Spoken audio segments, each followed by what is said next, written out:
Doctor ఏమైంది? Nothing to worry. ఆ అమ్మాయి నిన్న రెస్ట్లెస్ గా ఏమైనా పనిచేసిందా? ఏ రెస్ట్లెస్ గా ఏం పని చేస్తుంది? ఇల్లు క్లీన్ చేసింది అంతే. ఏంటి, ఇల్లు క్లీన్ చేసింది అంతేనా? అక్కడున్న బీరువా నీటి పక్కకు జరపడానికి ఆపసోపాలు పడిపోయి నడుం పట్టుకుని 4 రోజులు బెడ్ మీద పడుకుంటావు. అలాంటిది ఒక పిల్లను పనిష్మెంట్ అని పేరు చెప్పి ఇల్లంతా క్లీన్ చేయించి రూములు కడిగించి వంటలు చేయించి నరకం చూపించారు కదే మీరు. ఇంతకీ ఏమైంది డాక్టర్? ఎందుకలా తన స్పృహ కోల్పోయింది? నథింగ్ టు వరీ అండి. ఎక్కువ పని చేయడం వల్ల అలసిపోయి అన్కాన్షియస్ స్టేజ్లోకి వెళ్ళిపోయింది. ఏ ప్రాబ్లం లేదు.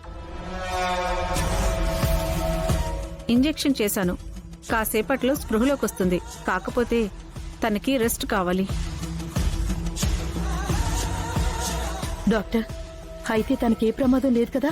ఒకసారి మీరిలా రండి.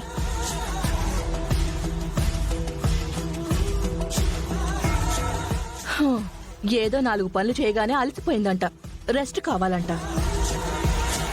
అంతే కదా, స్పృహ కోల్పోయింది అంటే ఏదో ప్రాణం పోయినట్టు అంత బిల్డప్ ఇచ్చేస్తున్నారు. ఏం మాట్లాడుతున్నావు? బుద్ధుందా లేదా నీకు? తన్నంటావేంట్రా? లేకపోతే తను ఎలా మాట్లాడుతుందో చూస్తున్నావు కదా మమ్మీ. చిట్టకేం చేయాలి?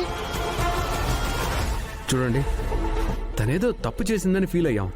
అమ్మ పనిష్మెంట్ అంటే నేను సరే అన్నాను. అది అక్కడితో అయిపోవాలి. మనిషి ప్రాణాలు పోవాలని అనుకోవడం ఎంతవరకు కరెక్ట్? తప్పు కదా? ఏంట్రా దాన్ని వెనకేసుకొస్తున్నావు? అంటే అది ఏ తప్పైనా చేయొచ్చు, దానివల్ల మనం పడ్డ అవమానాలన్నీ మర్చిపోయావా నువ్వు?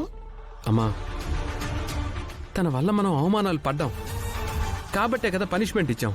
అది అంతటితో అయిపోయింది. నిన్నేదో తప్పు చేసిందని ఇక రోజు సాధిస్తూ ఉండాలా? తన ప్రాణాలు పోవాలని కోరుకోవాలా? అది కరెక్ట్ అంటావా చెప్పు? తనేదో ఇష్టం వచ్చినట్టు నోటికొచ్చినట్టు మాట్లాడుతుంటే నువ్వు కూడా తనకి సపోర్ట్ చేస్తావేంటమ్మా?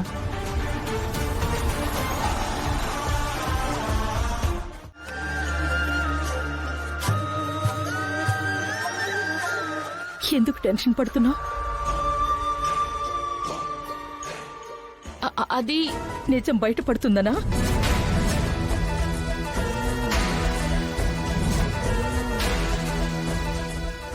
ఎందుకే మోసం చేసావు నన్ను? నిన్ను పెళ్లి కాకముందు నుంచే మనవరాలా అంటూ నా సొంత మనవరాల కంటే ఎక్కువ చూసుకున్నాను కదే. అలాంటి నన్ను కూడా మోసం చేసావు కదా నువ్వు. నా దగ్గర కూడా నిజం దాచిపెట్టావు కదా నువ్వు. బామ్మగారు, అది కాదండి. అసలు ముందు డాక్టర్ గారు ఏమన్నారో చెప్పండి. టెన్షన్ పడుకో. ఈ విషయం నాకు తప్ప ఎవరికీ తెలీదు. అసలు కిడ్నీ ఆపరేషన్ చేయించుకోవడం ఏంటి? చరణ్ బర్త్డే రోజు ఇంట్లో లేకుండా బయటికెళ్ళావు. ఏదో ముఖ్యమైన పనుందనుకుని సర్దుకున్నాను. వచ్చిన తర్వాత అడిగితే ఎవరో తెలిసిన వాళ్ళ ప్రాణాల మీదకొచ్చిందని తప్పక వెళ్ళానని చెప్పావు. వెళ్ళిన పని దీనికోసమేనా? ఎవరో ప్రాణాపాయ స్థితిలో ఉంటే వాళ్ళని కాపాడడం కోసం, నీ కిడ్నీ ఇవ్వడం కోసం వెళ్ళావా? ఎవరి గురించి ఆలోచించి అవయవదానం చేయడానికి వెళ్ళేవే నువ్వు?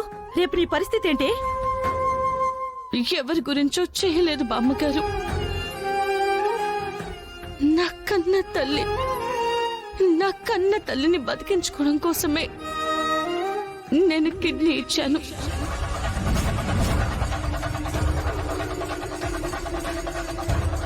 ఏంటి, నీ కన్న తల్లి కోసం ఇచ్చావా? అంటే హాస్పిటల్లో ఉన్నది కన్న తల్లి గుండమ్మ.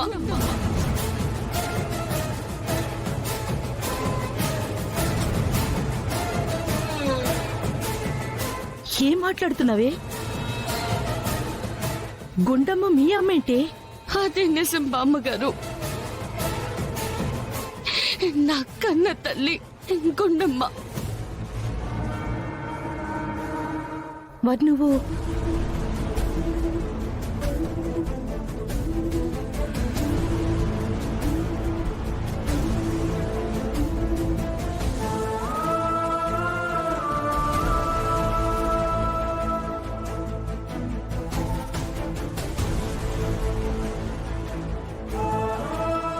సరేనే పుట్టినప్పుడు ఎవడో దుర్మార్గుడు నీ కన్న తల్లిని నీకు దూరం చేశాడు.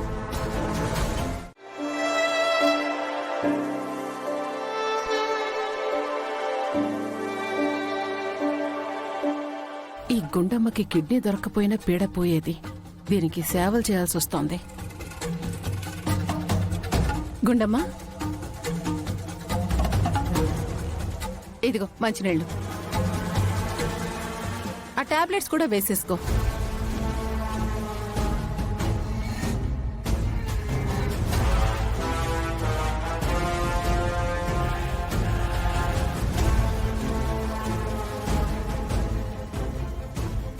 యాండి మావయ్య గారేరి? వచ్చేసానమ్మా. ఎక్కడికి వెళ్ళావు నాన్న? నా కోడలు కుదుట పడింది కదా, అందుకే తన పేరు మీద అర్చన చేయిద్దామని చెప్పి గుడికి వెళ్ళొస్తున్నాన్రా. ఇదిగోరా బొట్టు పెట్టు.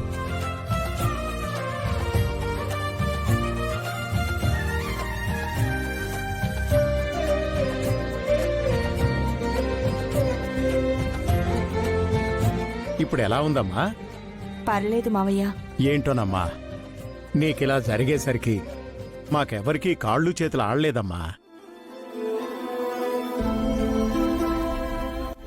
వీడైతే పైకి గంభీరంగా కనబడుతున్నాడు గాని నీకేం జరుగుతుందోనని చిన్నపిల్లల్లాగా ఏడ్చేశాడమ్మా.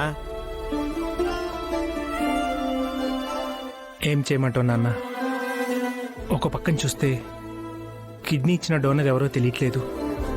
కిడ్నీ ట్రాన్స్ప్లాంటేషన్ చేయకపోతే ప్రాణాలకే ప్రమాదమని అప్పుడు డాక్టర్ గారు చెప్పిన ఆ క్షణం ఎంత నరకం అనుభవించానో నాకు మాత్రమే తెలుసు నాన్న.